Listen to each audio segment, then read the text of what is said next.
Bobby Fischer is an American country music songwriter and former Nashville recording artist whose songs have been recorded by numerous artists across 6 decades. Your songs have been recorded by Reba McEntire, George Jones, Blackhawk, Conway Twitty, Phil Vassar, Charley Pride, and many dozens more. And you became one of the best-known Nashville songwriters from the 1970s to the 1990s. In some small areas. Yeah. So thank you so much. Well, thank you. Yeah, I think of those names and about pass out. I mean, I can't believe I rubbed elbows with guys like that. Quite the resume. Yeah. You heard a song that you co-wrote with Charlie Black and Johnny McCrae, Go By Says It All by Blackhawk. You heard it playing on our station and decided to give us a call. Yeah. So tell me what it feels like to hear your song on the radio after all these years. Do you still get that warm, fuzzy feeling? There's no feeling like it, you know. I mean, I just, gee whiz, that somebody likes what we thought up enough to do that, you know. Tell me about that process, which we were briefly talking about just now, about the day that you wrote Go By Says It All. Yeah, Charlie and Johnny and I, we've written several. Before I got Charlie with him, I got with Johnny McCrae, who they called Dog, because he always slept with his dog. And he's written some really great songs. But let's see, this guy named Russ Roberts, I think his name was. I ran into him, and he knew Johnny. So I wanted to write with Johnny. He lined that up. So Johnny had a cabin out on the other side of town. And so on the way out there, I just thought of this title, and I thought, I was thinking of that song, Randy Travis, Digging Up Bones, that groove on that thing. And I thought, in my mind, I thought of that groove, and I thought, life's too short, no matter how long it lasts. So when I got there, and we sat down, and I said, see what you think of this title. And think of that groove, Digging Up Bones, And Johnny said, oh, no. He said, that's a ballad. And so Conway Twitty cut it. I liked plugging as much as I did writing for some reason. I liked to plug them back then. And I'd usually have like 3. I'd try to line up with the producer, that names you'd recognize. And then you could show them. I'd show one to somebody, and they'd say, that's terrible. Then the next one they'd say, yeah, I like that, And so I would go get to know the secretaries around at the producers' offices. And so then a lot of times when I'd come in, they thought I'd be writing for that company, so they'd let me in. And then I'd go in and plug, And so that one, I got to a song plugger that I knew. I got passed over there at RCA and pitched Goodbye Says It All. And he was in a meeting where they was going to produce this new group that didn't have a name yet. And he showed them Goodbye Says It All. And then later they named themselves Blackhawk. Yeah. What a story. Yeah. So I want to back up a little bit because you talk about, getting into those writing rooms and being confident and showing up. But you had a day job back in Iowa and you started as a recording artist yourself. So tell me about the transition from Iowa to Nashville. Was there ever like an epiphany moment of I'm going to do this, I'm going to go for it and go to Nashville? Yeah, it probably started when I was a teenager, and later, finally when I was working for International Harvester. And first, about that time, I had my own bands, Bobby Fischer and the Tune Sharks. And so anyhow, before I got to that, I was playing at a club in Bettendorf, Iowa called the Subway Tap. And so anyhow, we were rocking and had a great band and everything. And here come these 3 girls in the door, which was hell. And so anyhow, that was the end of it. Oh, wow. So you met your wife. Yeah. And then Changed later, everything. Yeah. Then later, I had 17 and a half years at International Harvester, but I wanted to try it in Nashville, She stayed there 2 years with the kids. Yeah. We had Robbie and Lori, and they stayed there, and I come down here, and she said, I'll give you 2 years to get something going, and so I come down in 2 years and never had anything going. And that's the way it kept on for a while, and then the first one was, I wrote a song called Love Isn't Love Till You Give It Away, Bobby Lee Tramble. Maybe Ron remember that. But that's the first time I said, what is a chart? And there it was, top 20. And Love Isn't Love Till You Give It Away.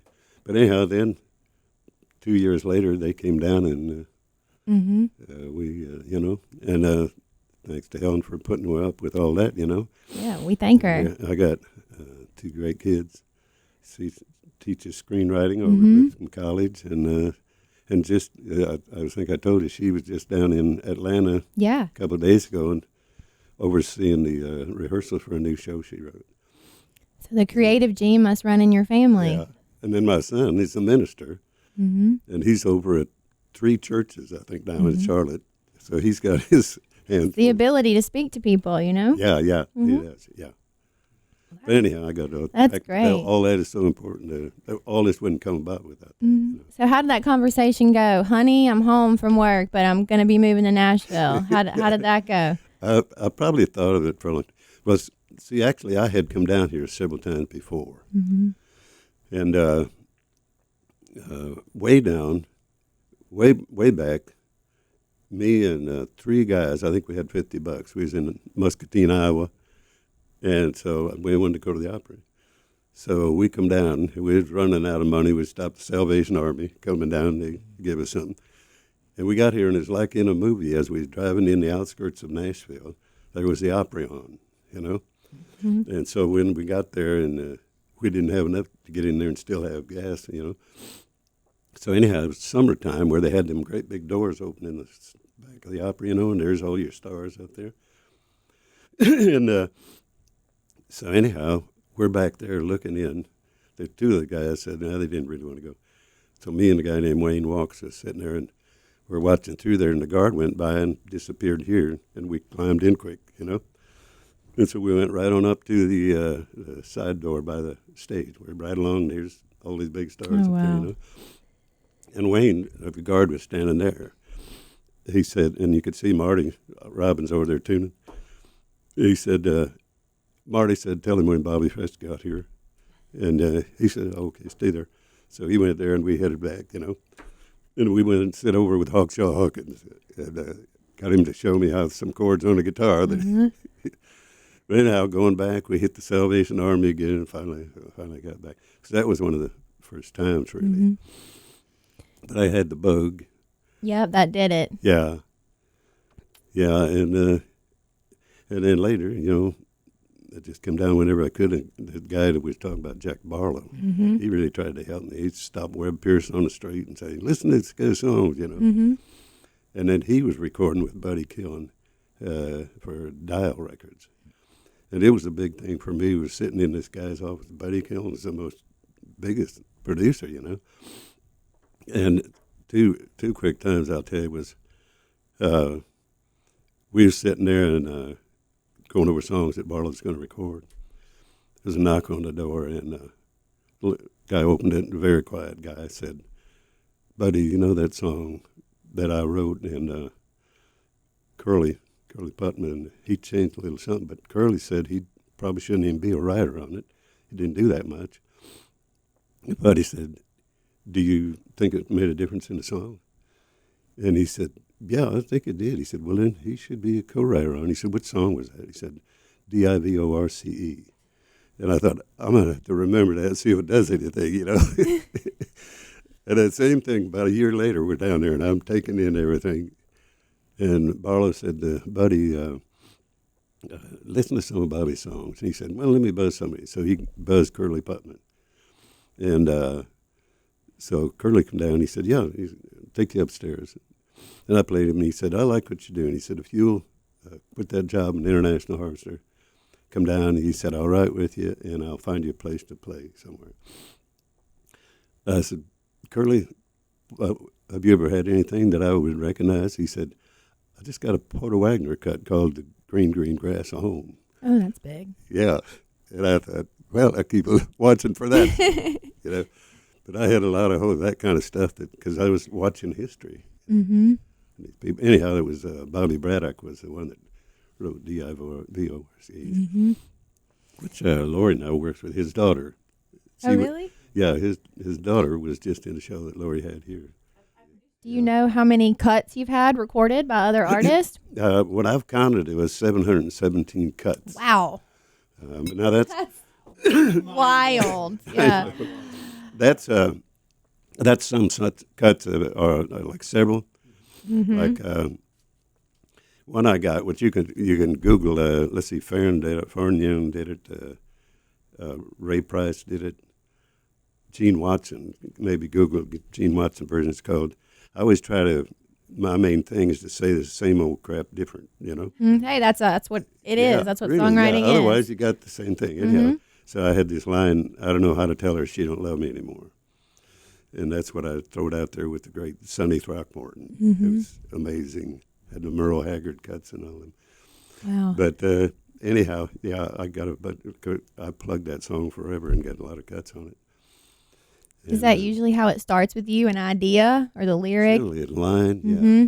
I think everybody writes, I know I write with some, like Steve Leslie a lot of times only starts with the groove. I always try to have the line, but everybody comes at it a little different, I think, And actually, guitar playing and everything, I'm not that talented at all, I could play pretty good. I had my own bands, but enough to let the talent handle, Another was the hit and miss of it all. I think one of my best ones is Helen and I went to the Cracker Barrel one morning. And so anyhow, when we left, she's looking in at the knickknacks. And I stepped outside, and these newspapers were there. And this sports headline said this team got beat, but they hit the ground running. So driving home, I wrote, "Hit the ground running when your heart gets hurt." And just a corny little thing, good, but back then, you could do corny was much better. Anyhow, I wrote it, and it was good, but I showed it to Rick Giles, who's a super great writer. And the good thing about him is he liked Charlie back. He could do his own demo and make everything sound like it should be already. And he cleaned up like the second verse and done the demo and everything, added a Cajun yodel. And so then I started pitching it, my next love. Every time I'd try to pitch it, I'd run into Bud Logan, who was a great producer.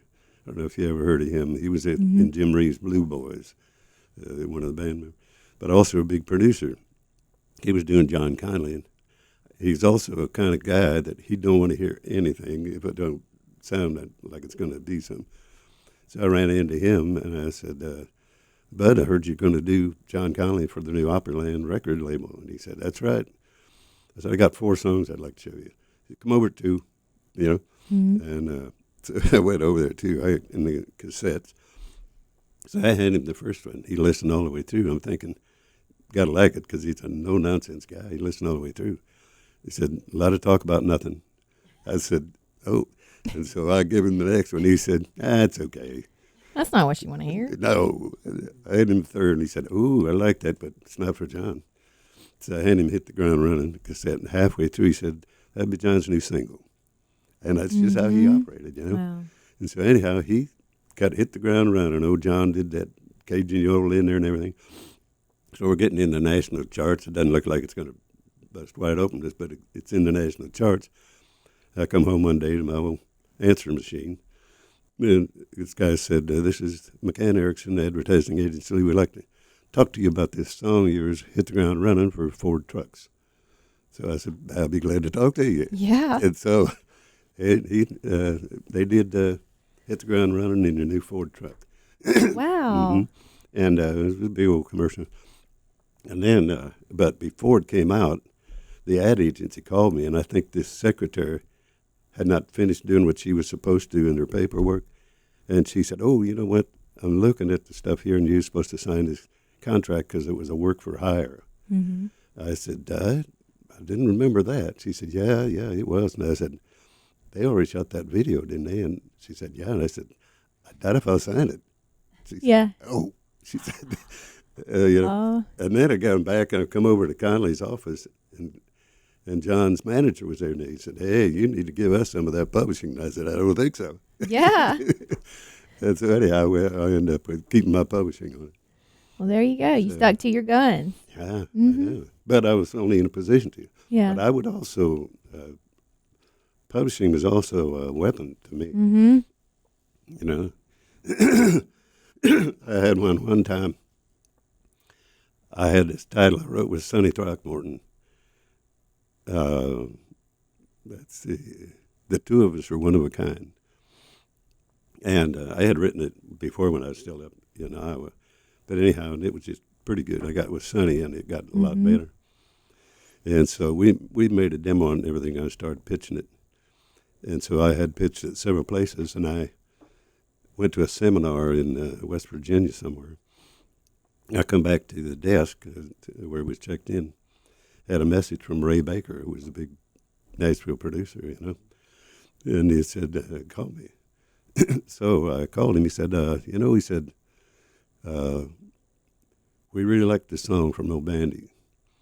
And he said, the thing is, the two of us are one of a kind. He said, we're going to do some kind of ad. Maybe he's out in the Mojave Desert stand there and like some big, some kind of thing.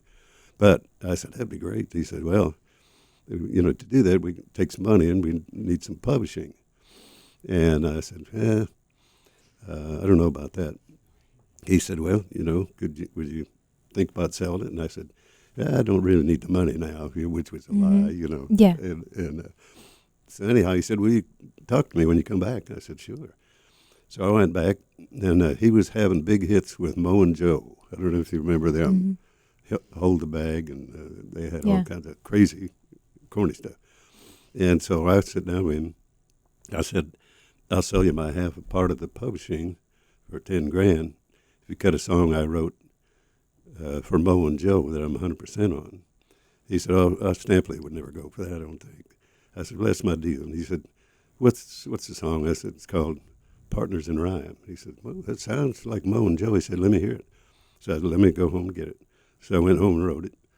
And, and it was just, I already had parts of it, Yeah. It was just corny. Partners Part in before Rhyme, the horse singing there, all the time, just basic. And so anyhow, I laid it down, one of them little reels. I took it back. He said, let me see, run it by Stampley, So he called me. He said, yeah. So he gave me the money for half the publishing on two of us who were one of a kind. And Mo and Joe cut that, and so that ended up on a gold album. Oh, wow. I know, yeah. Creating opportunity. I know, If you don't ask for what you want, you'll never have it. So he wanted that as much to get the other done, So what advice would you give out of all your success and everything, looking back from your journey to Iowa to Nashville? What advice would you give someone who's thinking of quitting their job and moving to town to pursue music? What would you tell them? Yeah, I don't know. It's, you can't get past the corporations now, There's so many songs and writers still writing every day down there that's better than that I've written. Great stuff. But if nobody hears it, I don't know what you do there. But I don't think you should ever give up writing. If you do that, do it for fun. I mean, do something. Show it to your family and friends, Yeah, definitely. And co-write. Have fun writing so that you can remember when I said this line, And add it to the book of ideas because you never know when you'll need it. Yeah. But I feel like it's changing so much because you told me Garth Brooks sang on a demo for you for $45. Yeah, did two of them. Yeah. I think I put in that book there. I wonder if his rate has changed. Yeah. Yeah, Bobby wrote a book, The Writing on the Wall, A Songwriter's Journey from Wilton, Iowa to Nashville, Tennessee. So thank you so much. I'm very honored that you gave this to me. This you right here on the horse? Yeah, that's kind of a crazy one there. Scotty Turner he was a real crazy guy, but he used to run United Artists Records, and he called me one time, and he said, I got some big money back, and he said, you want to be my general manager? And I said, sure, So he got 2.8, I think he got in there, and we went to the penthouse in United Artists Tower, He starts throwing money, just bought himself a huge big car and all kinds of stuff. And he come in with wild ideas. I come in one time, he said, Bobby, write me a song that has symphony and country music both in it.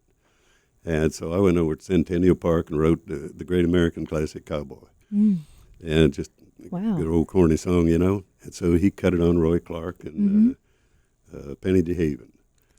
So we had a single on Penny DeHaven, and I rented a horse and rode the horse and handed it to the Billboard magazine cash box and delivered it on my horse. I love that. And that's on the back of that. Yeah.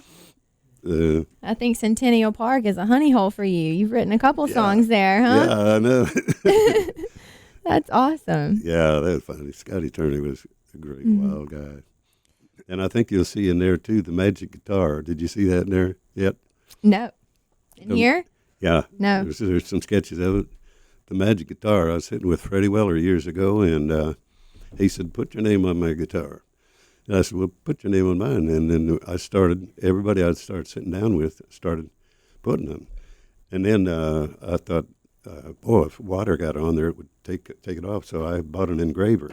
Everybody I sat down with, the names are in there for good, Oh, wow. Chet Atkins and Garth Brooks and just on and on. And I think there's 245 names on that, scratched into that guitar. That is so cool. And, yeah. Well, we are honored to have you here today, Bobby. It is Yep. our pleasure. Is there anything that you want to say to people that, are a fan of your work? No, just thanks. If anybody likes anything that we done, well, man, I really appreciate it. And I still enjoy it, Mm-hmm. And 88 and still working at it. Still going. Just a big red goodbye and lipstick on the wall. Goodbye says it all.